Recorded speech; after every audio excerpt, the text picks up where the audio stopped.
Sang Sabda telah menjadi manusia dan tinggal di antara kita. Para sahabat Sabda Hidup yang terkasih, jumpa kembali bersama saya, Frater Jimmy, dalam permenungan hari ini. Pada hari ini kita memasuki minggu biasa yang ke-28. Permenungan kita diambil dari Injil Matius bab 22 ayat 1 sampai ayat yang ke-14. Mari kita mempersiapkan hati dan pikiran kita untuk mendengarkan dan merenungkan sabda Tuhan. Dalam nama Bapa dan Putra dan Roh Kudus. Amin. Semoga Tuhan beserta kita sekarang dan selama-lamanya. Inilah Injil Tuhan kita Yesus Kristus menurut Santo Matius. Dimuliakanlah Tuhan. Sekali peristiwa Yesus berbicara kepada para imam kepala tua-tua bangsa Yahudi dengan memakai perumpamaan. Katanya, hal kerajaan surga itu seumpama seorang raja yang mengadakan perjamuan nikah untuk anaknya. Ia menyuruh hamba-hambanya memanggil orang-orang yang telah diundang ke perjamuan nikah itu, tetapi mereka tidak mau datang. Raja itu menyuruh pula hamba-hamba lain dengan pesan, katakanlah kepada para undangan, hidangan sudah kusediakan, lembu-lembu jantan dan ternak piaraanku telah disembelih. Semuanya telah tersedia, datanglah ke perjamuan nikah ini. Tetapi para undangan itu tidak mengindahkannya. Ada yang pergi ke ladangnya, ada yang pergi mengurus usahanya, dan ada yang lain menangkap hamba-hamba itu, menyiksa dan membunuhnya. Maka murkalah raja itu. Lalu ia menyuruh pasukannya ke sana untuk membinasakan pembunuh-pembunuh itu dan membakar kota mereka. Kemudian ia berkata kepada hamba-hambanya, perjamuan nikah telah tersedia, tetapi yang diundang tidak layak untuk itu. Sebab itu, pergilah ke persimpangan-persimpangan jalan dan undanglah setiap orang yang kamu jumpai di sana ke perjamuan nikah ini. Maka pergilah hamba-hamba itu, dan mereka mengumpulkan semua orang yang dijumpainya di jalan-jalan, orang-orang jahat dan orang-orang baik, sehingga penuhlah ruang perjamuan nikah itu dengan tamu. Ketika raja itu masuk untuk menemui para tamu, ia melihat seorang tamu yang tidak berpakaian pesta. Ia berkata kepadanya, "Hai saudara, bagaimana saudara masuk kemari tanpa mengenakan pakaian pesta?" Tetapi orang itu diam saja. Maka raja itu lalu berkata kepada hamba-hambanya, ikatlah kaki dan tangannya, dan campakkanlah orang itu ke dalam kegelapan yang paling gelap. Di sana akan ada ratap dan kertak gigi. Sebab banyak yang dipanggil, tetapi sedikitlah yang dipilih. Demikianlah Injil Tuhan. Terpujilah Kristus. Para sahabat Sabda Hidup yang terkasih, dimanapun Anda berada, salam sehat dan sukacita untuk kita semua. Pada permenungan hari ini saya ingin mengajak kita untuk merefleksikan bahwasannya dalam Injil pada hari ini Yesus menggunakan perumpamaan untuk menggambarkan kerajaan surga, yaitu diceritakan seorang raja yang mengadakan pesta untuk pernikahan anaknya, dan ia mengundang semua orang.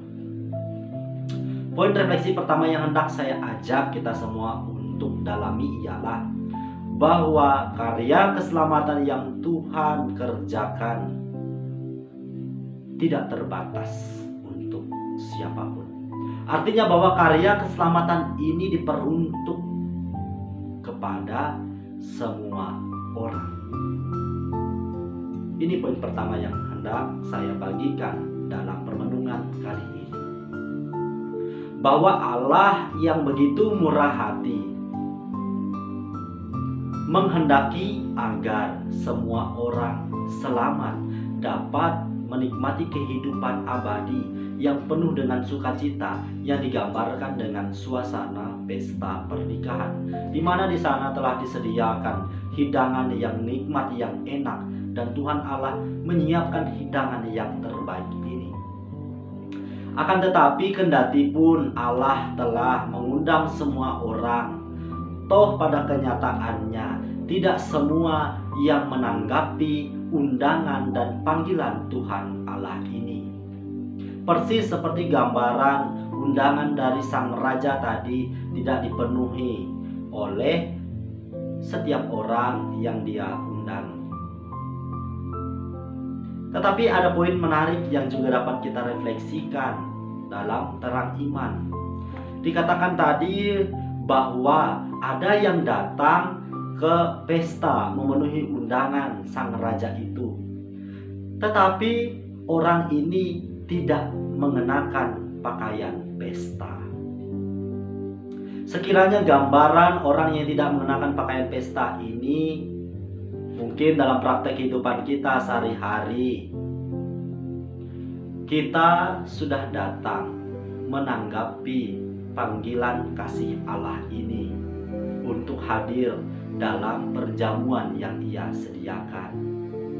Tetapi kita datang dengan merasa bahwa diri kita sudah bersih, diri kita sudah sempurna, tidak perlu lagi melakukan pertobatan. Ini adalah gambaran pribadi yang memang sungguh datang menanggapi panggilan Allah ini, tetapi tidak menyadari kedosaannya, ketidaklayakannya. Bukan perkara mengenakan pakaian yang bagus, mengenakan perhiasan yang mahal, tetapi bagaimana kita datang membawa hati yang penuh dengan penyesalan, hati yang penuh dengan ketidaklayakan, memohon ampun. Inilah yang dinamakan dengan semangat pertobatan. Maka dari bacaan Injil pada hari ini, kita dapat bertanya kepada hati kita masing-masing. Sudahkah saya, Anda, dan kita semua setiap hari memiliki kerinduan untuk datang menanggapi panggilan kasih Allah yang Ia nyatakan dalam hidup kita sehari-hari? Apakah kita sungguh datang dengan membawa hati yang mau menyembah, berserah, dengan membawa hati yang menyesal atas setiap dosa dan salah kita? Atau kita datang dengan membawa hati yang angkuh, yang tidak mau menyadari setiap kelemahan dan kekurangan diri kita? Maka para sahabat sabda hidup yang terkasih, mari kita tingkatkan hidup rohani kita di tengah himpitan zaman yang luar biasa ini. Sebagaimana bahwa kita baru saja menerima orang kudus di era milenial ini, yaitu Beato Carlo Acutis. Kendatipun di tengah kesibukan, di tengah kemajuan teknologi, godaan-godaan dalam perjalanan hidup kita luar biasa yang semakin menjauhkan kita dari cinta Tuhan, tetapi Ia mampu menjadikan kemajuan teknologi ini sebagai sarana untuk mewartakan imannya. Semoga kita dimampukan. Semoga Allah yang Maha Kuasa memberkati kita, melindungi kita terhadap dosa, dan menghantar kita ke hidup yang kekal dalam nama Bapa dan Putra dan Roh Kudus. Amin.